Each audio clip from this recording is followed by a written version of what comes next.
investigating one of football's most popular tactical trends through a numerical lens.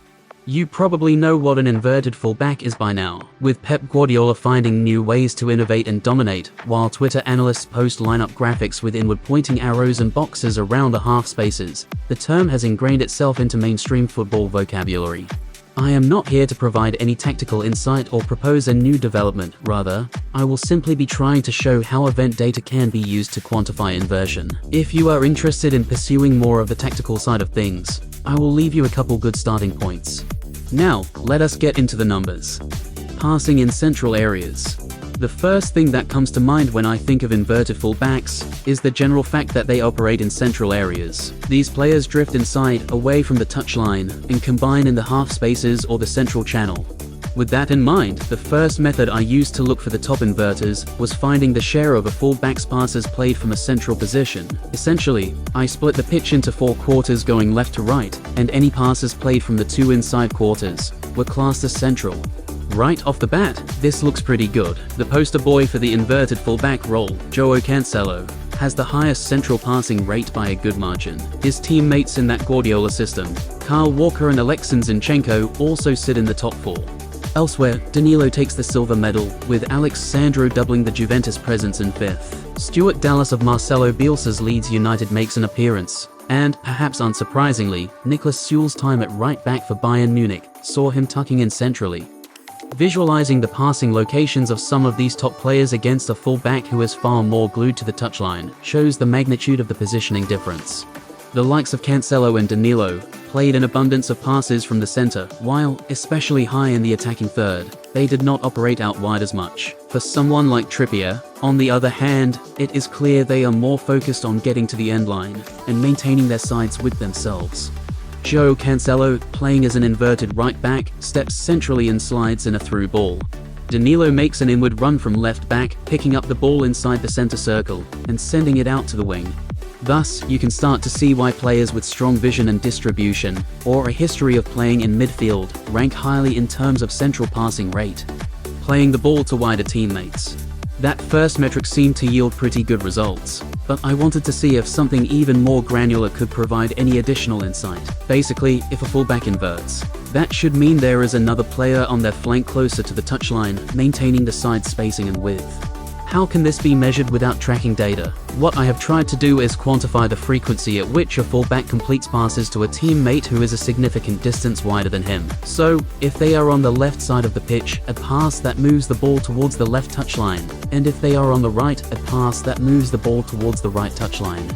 From there, we can find a fullback's outward distribution rate, the percentage of their total completions that fit this criteria. Here is the top of the leaderboard.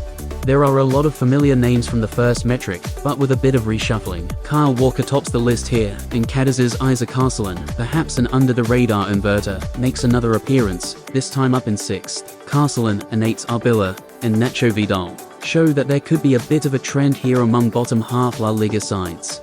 Interestingly, 2 Bologna defenders pop up in the top 5 here. From what I watched of them this season, their manager, Sinisa Mihajlovic, is definitely open to tactical tweaks and player rotations. Take Hiro Tomiyasu and Lorenzo de Silvestri, who both played mostly on the right, had outward passing rates almost twice those of Bologna's main left backs. This throws another tactical wrinkle into the mix on a team level. There can be sides like Manchester City, who utilize 2 highly inverted fullbacks, while other sides rely on 1 fullback to invert, while his counterpart on the opposite flank plays a much more traditional role. Either way, the differences between a high-volume and a low-volume outward distributor like Everton's Lucas Digne are very clear. Of course, when you have fullbacks playing towards the sideline like this, it means their role in build-up and progression differs from the traditional duties of the position. Kyle Walker tucks in to receive the ball before spraying it out to his winger, Ferran Torres, on the touchline. With Bologna trying to break down the opposition, Takehiro Tomiyasu positions himself in the right half space and distributes to his right winger, who provides the width. An inverted Alexei Zinchenko picks up the ball in a very central position and sends it out to the left wing. This concept of measuring a fullback's invertedness by how often they have a teammate wider than them could definitely be improved upon with tracking data. You could use things like each player's positioning relative to each other or team shape throughout the whole match, instead of just looking at passes. However, outward distribution still seems to do a good job identifying fullbacks who tuck in and then distribute, as opposed to playing vertical down the flank or from outside in. Defending in central areas. When you hear inverted fullback, the first thought that comes to mind is certainly inversion in possession. Something I was interested in, though, was if there are also fullbacks who tuck in at a high rate on the defensive side. For this, I used the same methodology as the central passing rate, but with all of a player's defensive actions: tackles, challenges, missed passes, blocked, and interceptions instead of passes. Implementing that methodology, here are the fullbacks with the highest central defending rates. There are a few recurring names from the offensive metrics with the Silvestri, Castellan, and Dallas, but a lot of shake-up in general. Perhaps the main takeaway here is that teams can utilize fullbacks who tuck in heavily in possession, but stay wider out of possession. Joe Cancelo is probably the best example of this, with a central defending rate of just 18.57, putting him far below the top names here. On the other hand, someone like Stuart Dallas seems to remain pretty inverted on both sides of the ball. Looking at these rankings and some of the guys just outside the top 10 like Luke Shaw in 12th, a big factor here seems to be physical profile. For lack of a better way to describe this, a lot of these top names seem to be right around the 6 feet / 183 centimeters mark, and have a bit of stockiness or oomph about them. What I am really getting at here is that I guess it makes sense to have a Ruben Jewett or a Benjamin Pavard closer to goal, and thus more central, when you are defending, because they will be much more effective at dealing with things like crosses or physically strong off-ball runners. While aerial duels do not go into the central defending score, if you check the Football Reference scouting reports for a lot of these guys, they are above the 80th percentile for aerials won by fullbacks. West Brom's Dynal Furlong, for instance, is in the 99th percentile over the last calendar year.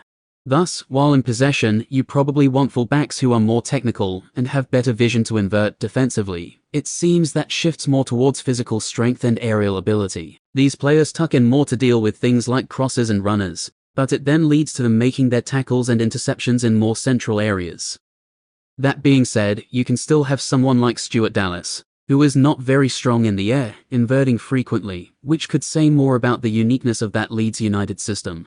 Now, for the difference between a high-volume central defender and a low-volume central defender, you can have a look at Jewett and Pavard against Juventus's Juan Cuadrado. Someone like Jewett is more likely to come inside and win the ball off of a centre-forward or around zone 14 as opposed to just stepping towards the sideline when the opposition winger receives the ball. Ruben Jewett stays inside and steps to Luis Suarez, while the Alaves winger tracks the wide runner. A recovering Stuart Dallas pressures the ball centrally and blocks a pass, while the other three members of the Leeds United back four have shifted to the left to cover him. Benjamin Pavard anticipates a pass into the half space and steps inside to cut it off. Once again, this methodology could almost certainly be improved upon with tracking data. Even access to just StatsBomb's pressure data would be a big help, as that would give you a larger sample size and help limit the variance involved compared to just using traditional defensive actions.